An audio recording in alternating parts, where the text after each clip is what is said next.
Death on the Nile, and again another good mystery movie, and again Hercule Poirot, another movie of Hercule Poirot. But this movie is not 1978 version, it's 2022 version. It's an adapted movie from 1978 version, but it's not like West Side Story.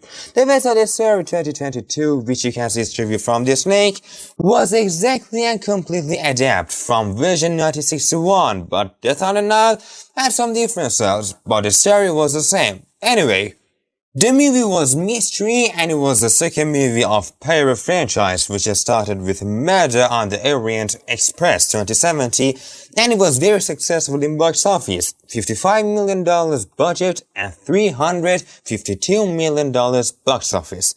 But the second movie, well, by COVID-19's situation, it got good box office. $90 million budget and $102 million box office, but if you ignore COVID-19, no, it was not good.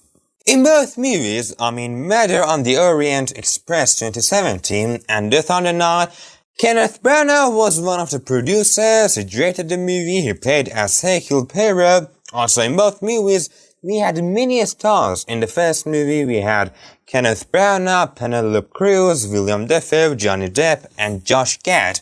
But the second movie, it had a stars too. Tom Bateman again, Annette, Kenneth Branagh, Emma Mackey, Gadot. But from every study look at the movies, Death on the Nile 1978 and Murder on the Orient Express 2070, they had good mystery and good quality and a little better than Death on the Nile version 2022. But still, it was a very good mystery movie. It made you curious very much, and it had many challenges to challenge you.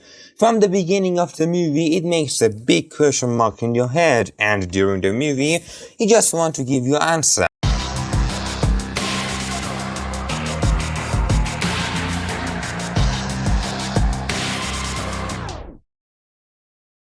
So Death on the Nile finally released. It was like James Bond No Time to Die. You can see its review from this link. No Time to Die.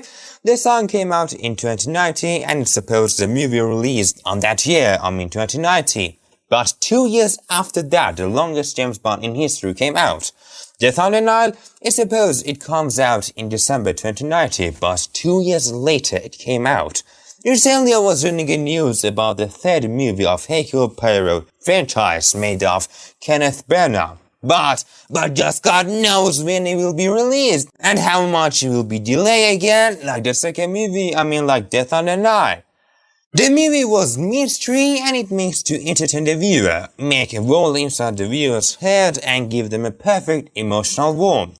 Every genre, in addition, it has story properties. They have some exclusive properties those just a movie on that genre could have them. For example, in this case, we had a mystery movie. It makes you curious to know the answer of the mystery, and during the movie you start to guess the answer. Or, for example, in this movie, you want to find the killer. The movie was about a honeymoon of a man named Simon Doyle, played by Armie, and a young rich woman, Lynette Ridgway Doyle, played by Gal Gadot, and the honeymoon happens in Egypt, on an advanced classic yacht on the Nile. For one of the Nile's passengers, one by one starts to be killed by someone. Hercule Poirot, a soldier of the First World War on the Belgian front. Now he is older, wiser, smarter, and he is very smart in mysteries to find. He is a criminal who killed that man, and this bullshit. Well, he wanted to do this honeymoon too. After the first murder, Poirot and his friend Bill, played by Tom Bateman, they started to find the killer. Well, the movie's elements were the same with Murder on the Orient Express 2070. Someone escapes from a killer, so he or she asks Poirot to protect him or her.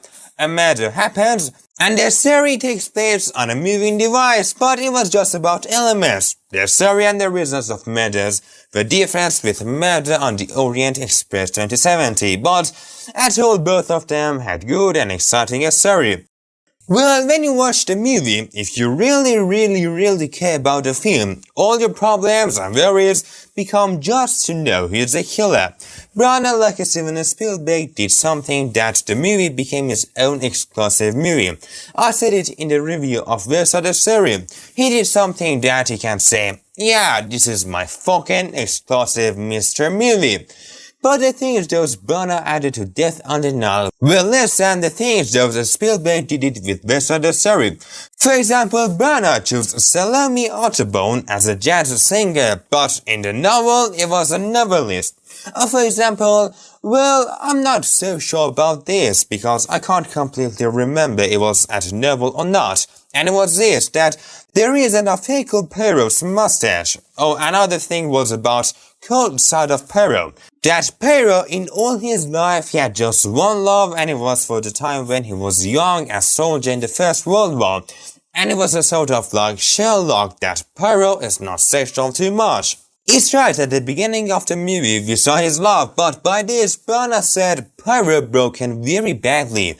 But during the movie, Branagh disobeys it. Branagh was very good as Perrault, but he could choose a better actor for this character. The lines of the mystery side of the movie were very strong and kept the viewer curious and exciting to guess who is the killer. The production design made very beautiful, good stars, lovely stages, exciting story, and gorgeous clothes. But clothes and the history point of Egypt could be better. I mean the clothes were beautiful, but they were not matched with the Egypt history very much. For example, Les Miserables, their clothes were very matched with that character and the time of their storyline. One of the most important points of the movie was about that how many times the movie could keep the viewer curious to know he's a killer. Branagh took some dots in the movie that the viewer followed them and guessed the answer, but finally, he just figured out he guessed wrong. At least I guessed wrong, because Branagh took two kind of dots. The first group was the points you see them and they're wrong, and the second group of the dots, they were in details. The answer was in details. Very small details. And Branagh connected the first group of the dots and the second group very nice, and finally could meet expectations. But finally, Branagh did exaggerate it a bit, but it was not awful at all. If you're looking for a good, a little complicated, not too much, an exciting mystery movie, well, here we go. Death on the Nile was a very good mystery movie to you, to watch it in the first months of the year. Alright guys, it was the second review of today. Don't lose the first review. You can see from this link. Yeah, just come and click on it.